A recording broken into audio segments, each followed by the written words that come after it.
Dari lantai 2 Gedung Serambi Indonesia Tanjung Permai di batas kota Syadaralun, kembali lagi bersama saya di Andalusia dalam program Tausiah Ramadan. Dan untuk edisi hari ini di hari ke-12 di bulan Ramadan di hari ke-13 ya, di hari ke-13 Ramadan 1444 Hijriah. Tema kita hari ini adalah menjaga kehormatan dan harga diri dalam Islam. Syadaralun sudah hadir di studio Serambi FM. Narasumber kita ada Ustadz Ali Arsyad Isu SPDI yang merupakan seorang penyuluh agama teladan Kemenak Kota Banda Aceh. Assalamualaikum Ustadz. Waalaikumsalam warahmatullahi wabarakatuh. Iya, selamat datang kembali di studio Serambi FM Ustadz, luar biasa ya. Di balik kesibukannya masih bisa menyempatkan diri tentunya untuk menyebarkan syiar, terutama di bulan Ramadan Ustadz ya. Oke, baik, untuk Anda Syadaralun seperti biasa kami juga membuka line interaktif di 0651637172 atau WhatsApp di 0811689020, dan Anda juga bisa menyimak talkshow kami via Facebook di Facebook Radio Serambi FM Banda Aceh dan juga via streaming di www.serambifm.com.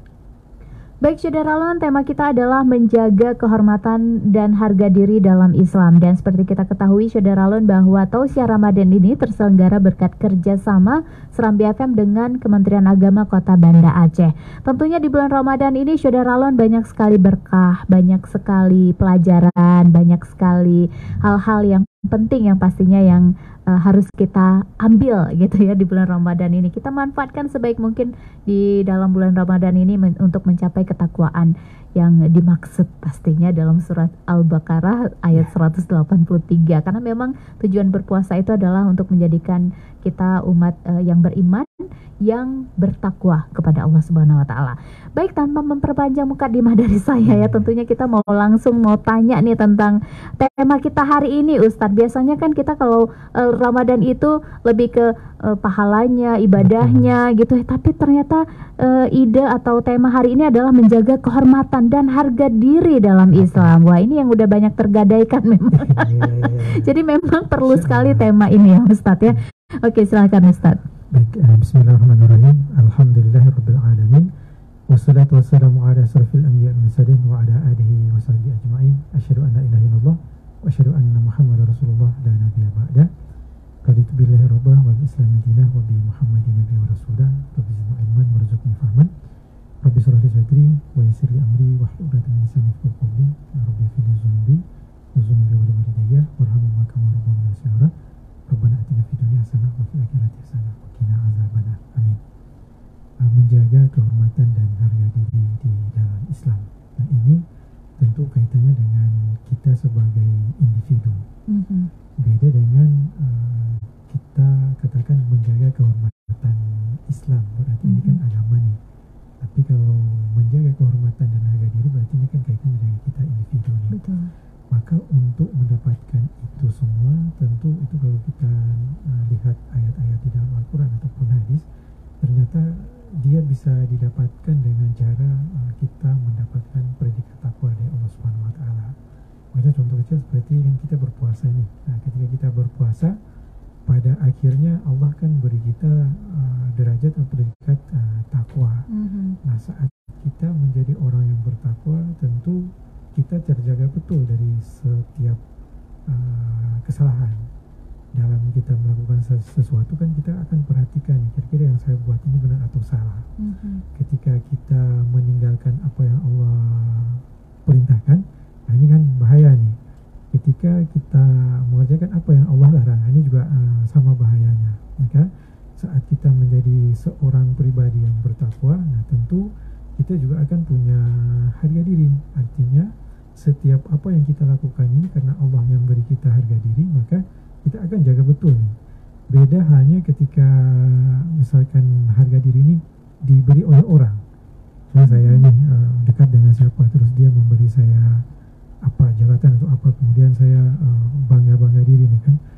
Nanti ketika orang itu nggak ada lagi, begitu saya diganti, dah selesai perkara ini kan, habis harga diri saya. Makanya kadang-kadang kan banyak orang yang justru terpleset di sini. Harga dirinya itu bisa dengan begitu mudah dia akan gadaikan. Sementara di dalam Islam itu ada kan kita kan dengan istilah izah.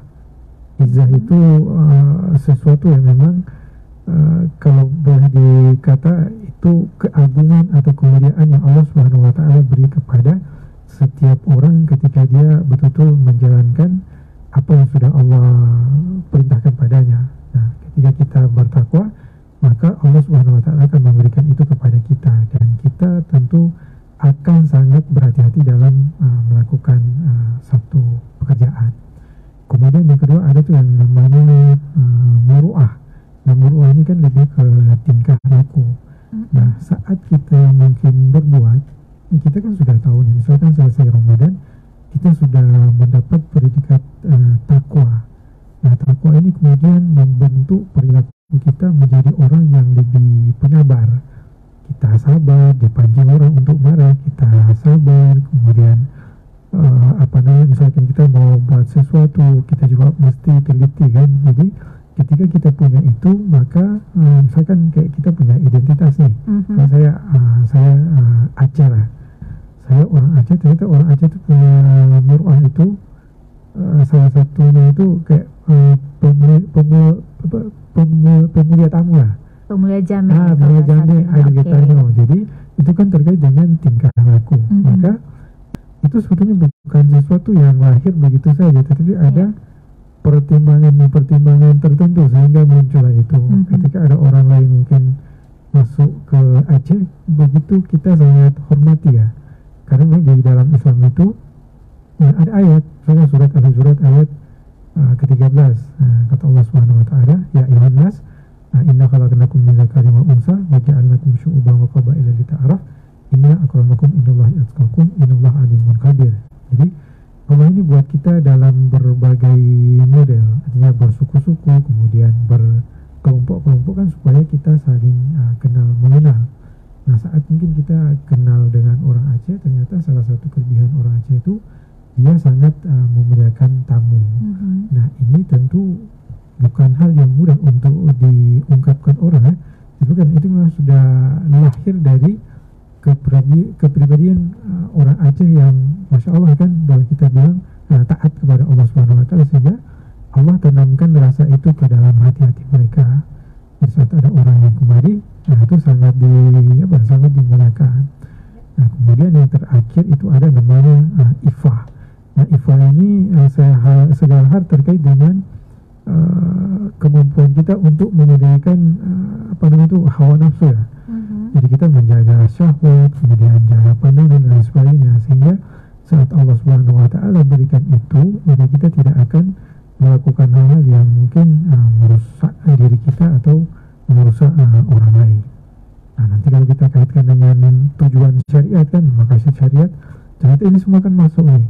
Soal tujuan syariat itu ternyata Allah buat supaya apa? Menjaga 5 hal nih. Yang pertama, supaya agama kita terjaga, kemudian akal kita juga terjaga, kemudian keturunan kita juga terjaga, harta kita juga terjaga, dan ilmu kita juga terjaga. Jadi ada 5 hal ini yang Allah Subhanahu wa taala jadikan untuk kita tengok, kemudian kita pelajari, kemudian kita amalkan dalam kehidupan sehari-hari. Nah, saat ini semua kita lakukan, kita punya kemuliaan dan kita punya harga diri yang sangat bagus. Jadi memang harga diri itu harus dijunjung tinggi ya Ustaz ya. Jangan sampai tergadaikan harga diri untuk hal-hal yang murah misalnya, murahan ya.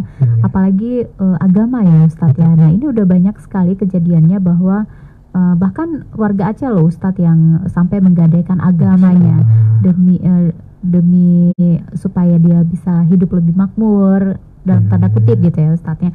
Nah, ini bagaimana cara kita meningkatkan keagamaan kita atau keimanan kita kepada Allah Subhanahu wa taala di zaman sudah 4.0 seperti ini Ustadz? Misalnya kita lihat maqasid syariah nih, yang pertama kan menjaga agama.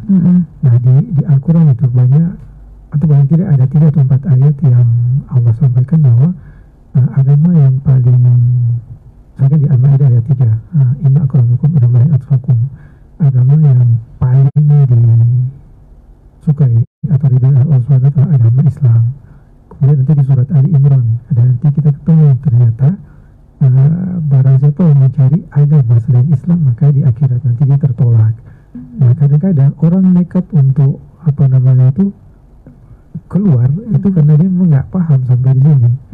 Dia mungkin baca Al-Quran ya sebatas membaca kan, tapi pesan yang ada di dalam Al-Quran itu dia nggak pahami. Makanya kita ini sebetulnya ada anjuran nih, misalkan dalam 1 tahun bisa kita baca Quran itu dengan artinya. Artinya kan lagi Ramadan mungkin kita fokus untuk baca Arabnya ya. Nanti di luar Ramadan itu kita punya waktu untuk baca terjemahannya, kemudian kita pahami satu-satu ayat. Misalkan dari Al-Baqarah ayat 1, ayat 2, Dzalikal kitabul la raiba fil muttaqin. Al-Quran tidak ada keraguan sebagai petunjuk bagi orang yang bertakwa. Nah, saat Ramadan ini kan kita kan nanti ujungnya dapat predikat bertakwa nih. Nah, saat kita menjadi orang bertakwa, ternyata kan pegangan pokok kita ini kan Al-Quran nih. Tidak boleh ada yang lain. Nah, ketika kita tidak pahami ini, ya kita pasti ambil yang lain, kan bacaan yang lain yang nggak ada sangkut pautnya. Nah, saat kita tidak paham Al-Quran, maka agama kita kan dengan mudah untuk kita tukar. Dengan misalkan kita kelaparan nih, orang kasih beras atau kasih apa kan, nah saya kasih ini tapi kamu keluar. Nah, kita akan keluar, dan orang pasti akan keluar karena jiwanya itu kosong. Jiwanya kosong dari agama, dia butuh dunia pula kan. Akhirnya orang antar dunia, udah dia ambil dunia, agamanya ditinggalkan. Jadi ya sia-sia lah. Karena tidak mengerti ya hakikatnya seperti apa dalam kita menganut agama Islam pastinya. Dan untuk itu Ustadz tentunya kita nggak boleh lengah di sekarang ini, walaupun kita sudah Islam, tapi tentunya kita harus terus belajar ya mengenai penerapan syariat Islam itu baik kepada diri kita sendiri, keluarga, lingkungan ataupun negara ya pastinya Ustadz ya. Dan kalau kita lihat juga nih Ustadz, Aceh ini kan sudah menerapkan syariat Islam ini sudah lama ya. Sudah 20 tahun nih, dari 2003 gitu, kemudian disahkannya di tahun 2006 keluar undang-undangnya ya. Dan Ustadz ini kan sudah 20 tahun. Dan alhamdulillah memang kalau kita lihat dari casingnya ya sudah lumayan. Tapi ternyata kalau kita lihat berita kan agak serem-serem gitu ya Ustadz ya. Nah sebenarnya tantangannya orang dulu dengan orang sekarang dalam menerapkan syariat Islam itu seperti apa Ustadz? Terutama untuk orang tua yang punya anak-anak muda, anak-anak milenial, anak gadis, anak lajang gitu ya. Karena semuanya berpotensi gitu Ustadz. Ya kita kan masuk ke zaman yang agak bebas ya. Jadi akses untuk kita belajar itu sangat mudah, belajar agama sangat mudah, dan begitu juga dengan akses untuk maksiat. Kebalikannya ya. Makanya susah juga untuk kita melarang yang enggak itu. Maksudnya kayak di internet itu kan macam-macam yang bisa orang dapat kan. Kalau dulu kita kan zaman kita dulu kalau mau searching internet ya ke warnet gitu. Tapi sekarang bisa lewat handphone di kamar sendiri sudah. Silakan. Jadi memang ketika kita tidak menjaganya, orang tua tidak menjaga anak, maka justru rusak moral. Dan ketika moral itu rusak, ya harga diri memang nggak ada. Karena kan orang akan melihat kita memang dari luar kan kita luar biasa Islamnya, tapi begitu kita tanya penerapan Islam itu dia nol. Kita lihat salah satu penyanyi Islam, Yusuf Islam namanya itu, ketika dia mau masuk Islam itu ternyata dia berawal dari belajar Al-Quran. Saat dia sakit, abangnya memberikan satu buku, rupanya yang diberikan itu Al-Quran. Nah dalam keadaan terbaring, Al-Quran juga dibaca dari awal sampai dengan selesai. Nah saat selesai membaca Al-Quran ini ternyata dia merasakan ada yang lain. Maka dia kemudian memutuskan untuk masuk Islam. Nah saat dia masuk Islam, pergilah dia ke negeri-negeri di Arab sana, kemudian datang ke Indonesia, kan keliling. Begitu dia keliling, dia terakhir memberikan kesimpulan bahwa untung saya sebelum ke negeri-negeri Islam saya sudah tahu Islam. Jadi saat saya temukan ternyata di negeri ini Islam itu tidak berjalan ajaran Islam, saya nggak kaget, tidak kaget, karena yang bermasalah bukan Islamnya tapi orangnya. oknumnya. Orangnya yang bermasalah. Orangnya yang bermasalah. Oke. Nah, ketika kita tidak paham dengan Islam, ya tentu kita tidak akan mengamalkan Islam itu dengan bagus. Nah, misalnya kita di Banda Aceh nih ya, pendakwah tuh masya Allah luar biasa banyak kan, tetapi apa namanya tuh kok kayak makin menjauh ya dari ini kan. Nah, satu yang mesti kita lihat adalah ketegasan kita di dalam menerapkan syariat itu. Tidak boleh tidak boleh berat sebelah. Artinya terhadap masyarakat kita habis-habisan nih, mau cambuk.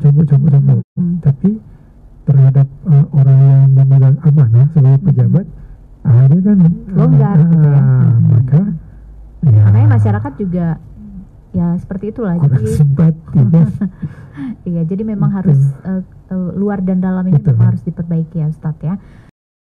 Terutama di bulan Ramadan ini tentunya banyak sekali hal-hal yang bisa kita ambil pelajarannya. Kita seperti Ustadz katakan tadi, menyempatkan diri dengan bertadarus. Kalau mungkin di bulan-bulan di luar Ramadan kita agak disibukkan dengan berbagai macam kerjaan, mudah-mudahan di bulan ini kita bisa lebih punya waktu untuk beribadah. Baik, Syadaralun, untuk Anda yang ingin bergabung silahkan di 0651 6371172 atau WhatsApp di 0811689020. Kita akan kembali lagi dalam Tausiah Ramadan, namun sebelumnya kita simak dulu pesan-pesan berikut ini.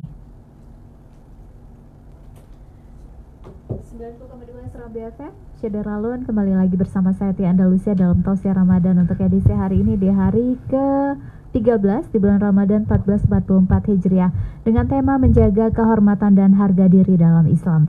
Bersama narasumber kita Ustadz Ali Arsyad Isu SPDI yang merupakan penyuluh agama teladan Kemenak Kota Banda Aceh. Dan Syadaralun, untuk Anda yang ingin bergabung silahkan di 0651 6371172 atau WhatsApp di 0811689020. Dan Tausiah Ramadan ini terselenggara berkat kerjasama Serambi FM dengan Kementerian Agama Kota Banda Aceh. Ya Ustadz, di bulan Ramadan ini kira-kira apa saja nih yang bisa kita lakukan demi menjaga kehormatan dan harga diri kita? Baik, jadi seperti yang saya sampaikan tadi bahwa untuk membentuk kita nih, pribadi kita nih menjadi orang yang terhormat, kan mesti kita dapat pendidik takwa nih. Nah, untuk menjadi orang yang bertakwa ini kan tentu kan butuh banyak proses ya. Nah, salah satunya itu kalau misalkan di bulan Ramadan kita menjalankan ibadah puasa ini dengan ya sebenar-benarnya berpuasa. Jangan kita berpuasa tapi pada akhirnya kita hanya mendapatkan lapar dan haus. Nah, ketika kita hanya sebatas mendapatkan lapar dan haus, tentu di akhir Ramadan kita nggak menjadi orang bertakwa. Nah, paling tidak itu kan ada 5 hal yang bisa membuat pahala puasa kita kan hilang nih.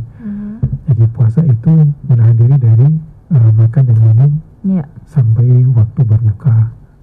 Nah, selain itu kan jasmani nih, puasa jasmani seperti itu. Sedangkan puasa jiwa ini rohani ini yang bermasalah nih.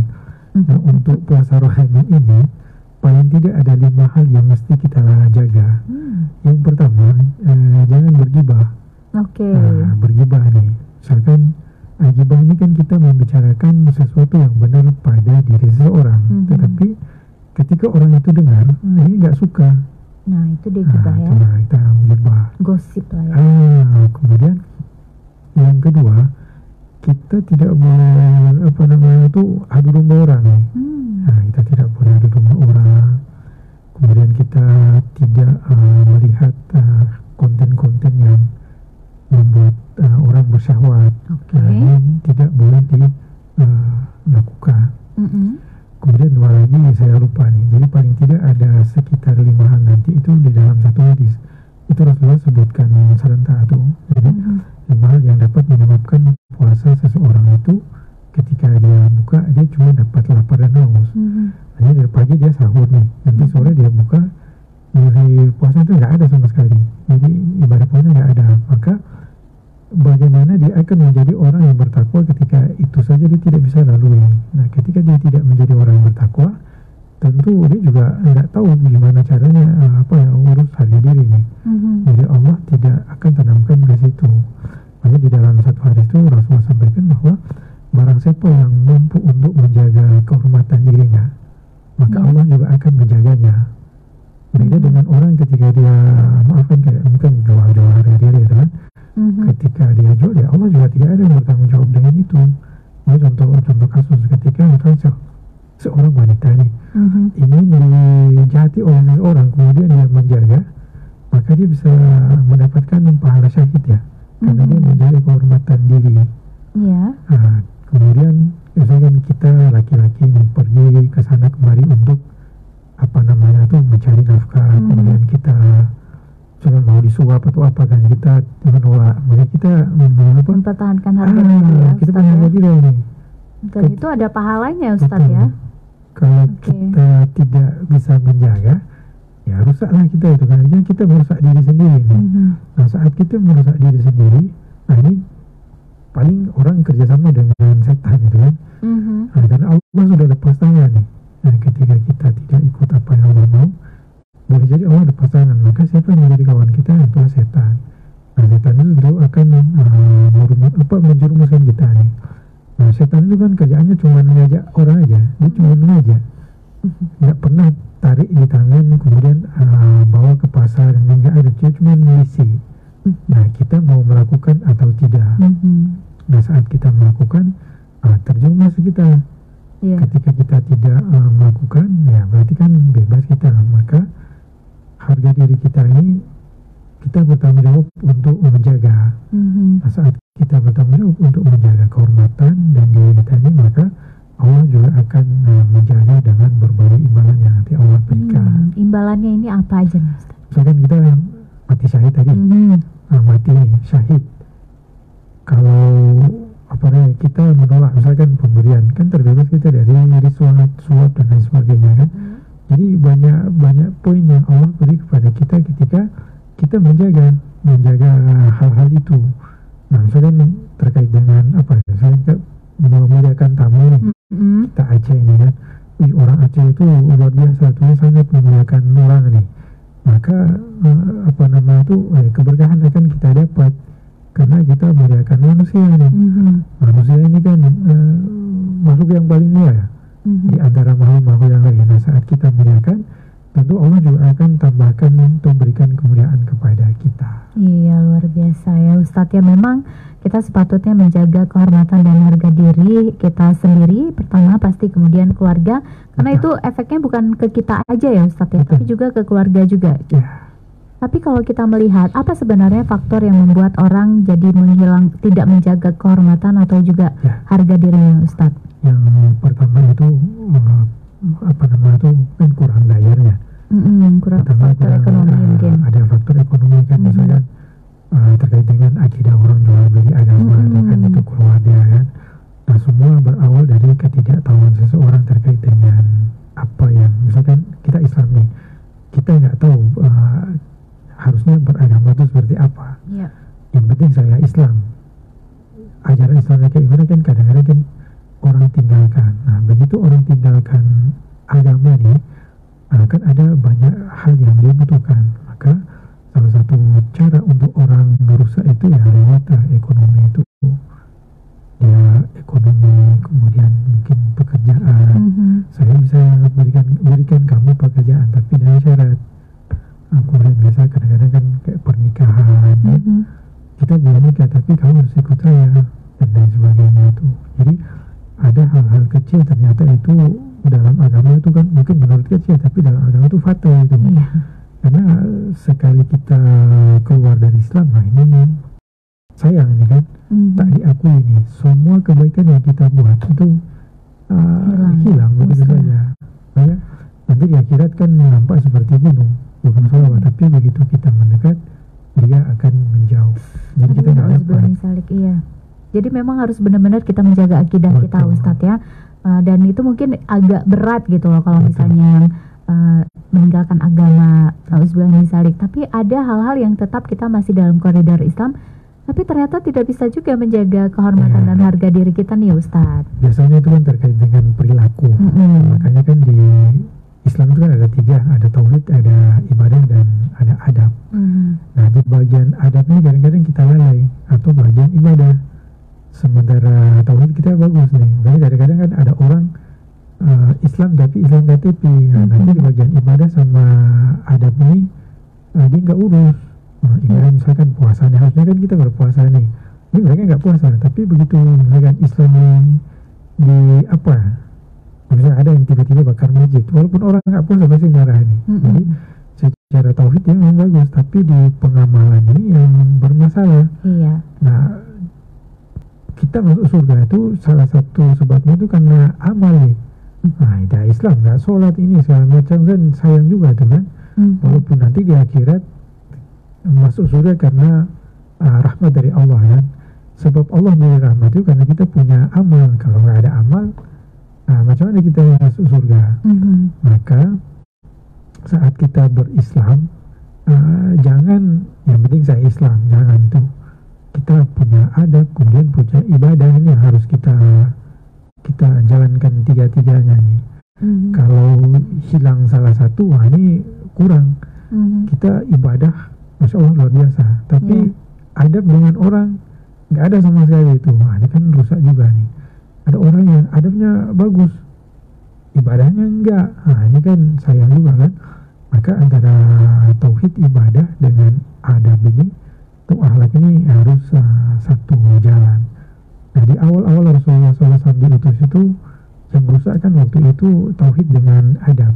Nah, tauhid dengan adab. Maka Rasulullah menyampaikan salah satu sebuah hadis bahwa saya diutus untuk memperbaiki akhlak manusia. Sampai pada akhirnya itu ada ayat kata Allah Subhanahu wa taala, laqad kana lakum fi rasulillahi uswatun hasanah liman kana yarjullaha wal yawmal akhir. Jadi pada diri Rasulullah itu kita bisa ambil pelajaran yang sangat luar biasa bagus, yang tidak bisa kita ambil dari orang lain dalam segala hal. Dalam akhlaknya itu Rasulullah itu sangat luar biasa. Ibadahnya pun ya seperti itu. Misalkan beliau beribadah sendiri itu kadang-kadang kakinya kan sampai bengkak-bengkak itu. Tapi kalau beribadah dengan orang lain, beliau tidak panjang-panjang, tidak lama-lama itu. Nah, kadang-kadang kita terbalik, beribadah dengan orang lain, lama kita buat kan. Selain imam nih, bacanya panjang kali, ayat-ayat panjang itu waktu dia imam sholat berjamaah. Begitu sholat sendiri, yang pendek-pendek pula yang dibaca. Nah, ini sebenarnya terbalik. Jadi harusnya itu lebih pendek ketika jadi imam gitu ya. Jadi Nabi seperti itu ya Ustaz ya. Jadi supaya jamaahnya juga bisa melanjutkan aktivitasnya dan tidak kapok untuk berjamaah gitu ya. Kadang-kadang mungkin orang takut ke masjid, kayak takut lama gitu. Padahal harusnya santai. Harusnya santai ternyata gitu ya. Dan Ustadz, kehormatan dan harga diri tentunya tidak bisa kita lepaskan gitu saja. Dan sebagai orang tua mungkin ya, sekarang kita melihat bukan cuma anak-anak nih yang kehormatan dan harga dirinya itu terancam, tapi juga orang tua juga nih Ustadz ya. Berarti kan ada beberapa generasi gitu ya, tidak bisa kita patokan dari usia tertentu gitu yang tergadaikan atau terancam harga diri dan kehormatannya. Nah, berarti ini semuanya harus berbenah diri Ustaz. Dan dalam kesempatan ini Ustaz, bagaimana caranya kita semua agar bisa berbenah diri lintas generasi ini menghadapi zaman modern seperti ini Ustaz, dan tetap satu akidah. Ada ayat tuh di surat apa namanya? Wahai orang-orang beriman, jagalah dirimu dan keluargamu dari api neraka.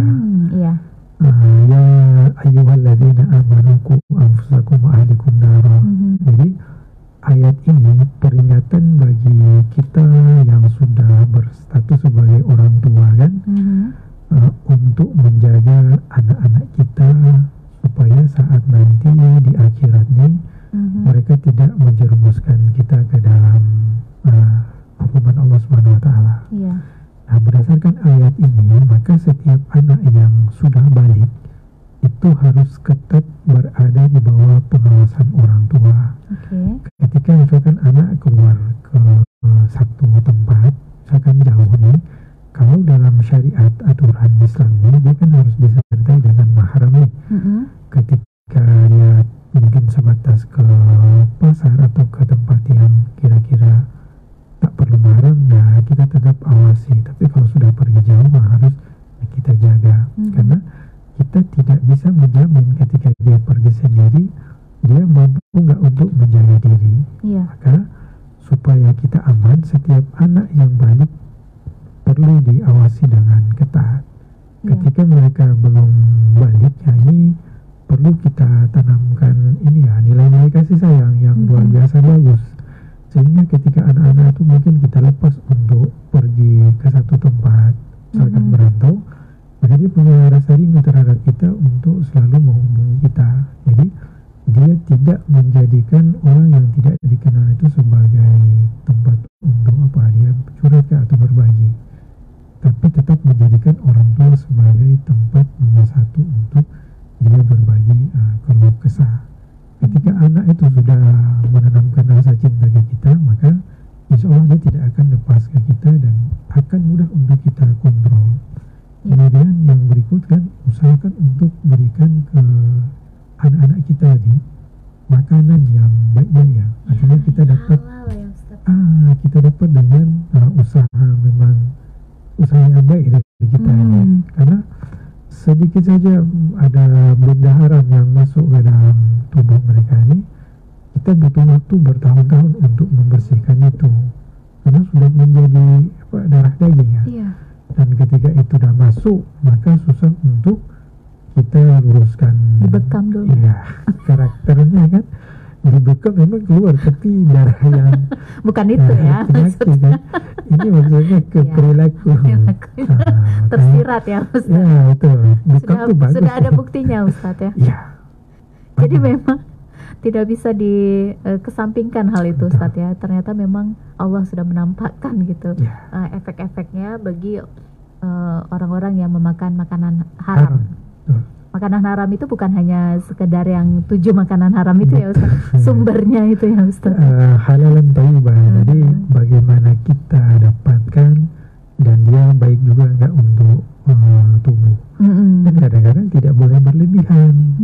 Tidak boleh kan. Apalagi nih buka puasa nih Ustaz, sering berlebihan sampai lupa dengan hadis. Jadi perut kita itu punya 3 hak, atau yang pertama makanan, yang kedua minum, ketiga udara. Kalau waktu buka puasa semua diisi air, makanan, udara nggak ada nih. Kalau udah nggak ada udara, bisa sesak napas orang kan. Waktu mau pergi sholat terngantuk-ngantuk ya. Ngantuk ya, betul. Kurang oksigen. Kurang oksigen kan, karena terlalu banyak makan. Besok subuh sahur gitu juga. Kapan ibadahnya gitu Ustaz? Nggak seimbang. Iya, betul. Rusak dah gini. Jadi memang luas sekali ya Ustadz ya. Jadi mulai dari apa yang kita makan, apa yang kita lakukan setiap harinya, dari bangun tidur sampai tidur lagi, itu juga mempengaruhi amal ibadah kita Ustadz ya.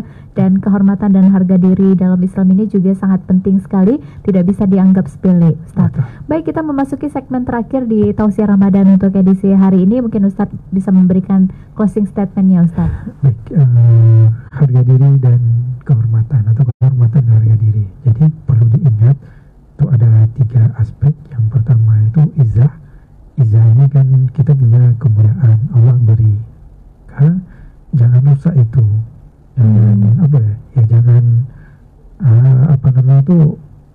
Jangan sia-siakan. Allah sudah beri kita punya kehormatan kan. Beda masalahnya kalau orang yang berikan. Artinya kita terhormat karena orang yang memberi.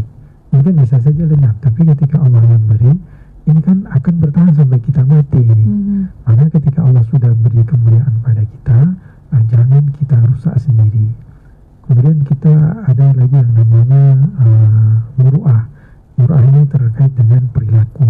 Nah, perilaku ini, misalkan kita dari tempat mana, atau daerah mana, atau bagian apa yang memang di situ kita baik banget, maka jangan campurkan dengan yang nggak baik. Ini soal perilaku. Makanya contoh kecil kayak kita di Aceh ini, kita sangat memuliakan tamu, maka itu tetap kita jaga. Kita jaga sampai mungkin kita mati. Kemudian yang terakhir ada namanya izah. Nah, bukan izah itu ifah. Nah, ifah ini terkait dengan kemampuan kita untuk membendung syahwat. Syahwat dalam arti boleh secara syahwat jasmani atau syahwat yang sifatnya rohani, yang orang akan membujuk kita untuk memperturutkan hawa nafsu. Misalkan kita digaji sekian tapi kita pengen ini, hanya kita korupsi dan sebagainya kan. Iya, betul. Tolong dihindari itu, kemudian dibendung, karena tujuan kita berpuasa ini kalau secara jasmani Allah membuat kita menjadi sehat, sedangkan secara rohani Allah pengen agar perilaku kita ini berubah. Yang biasanya hidup liar, Allah ingin agar selesai Ramadan kita hidup teratur. Kita mau makan kah, mau berbicara kah, atau apa segala macam kan, kita teratur sehingga hidup kita menjadi lebih tentram dan lebih nyaman. Kita tidak punya masalah dengan orang lain. Iya, betul sekali Ustadz. Jadi memang untuk sebenarnya memang Islam itu untuk kita nyaman hidup di dunia dan nyaman di akhirat ya Ustadz ya. Dunia akhirat digenggam insya Allah. Baik, terima kasih banyak Ustadz atas waktunya sudah hadir ke studio Serambi FM, sudah memberikan tausiah yang luar biasa untuk edisi hari ini, dan semoga nanti bisa ketemu lagi Ustadz ya. Jangan bosan-bosan ke Serambi FM Syederalun dan juga Ustadz pastinya ya untuk memberikan tausiahnya buat kita semua. Terima kasih sekali lagi Ustadz. Selamat menunaikan ibadah puasa dan selamat beraktivitas kembali. Assalamualaikum. Waalaikumsalam warahmatullahi wabarakatuh. Syederalun, demikianlah talk show tausiah Ramadan untuk edisi hari ini di hari ke-13 bulan Ramadan 1444 Hijriah dengan tema menjaga kehormatan dan harga diri dalam Islam. Bersama narasumber kita Ustadz Ali Arsyad Isu SPDI MAG ya Ustadz ya, sebagai penyuluh agama teladan Kemenak Kota Banda Aceh. Terima kasih banyak atas atensinya dan kita akan kembali lagi ke program selanjutnya. Syederalun, assalamualaikum warahmatullahi wabarakatuh.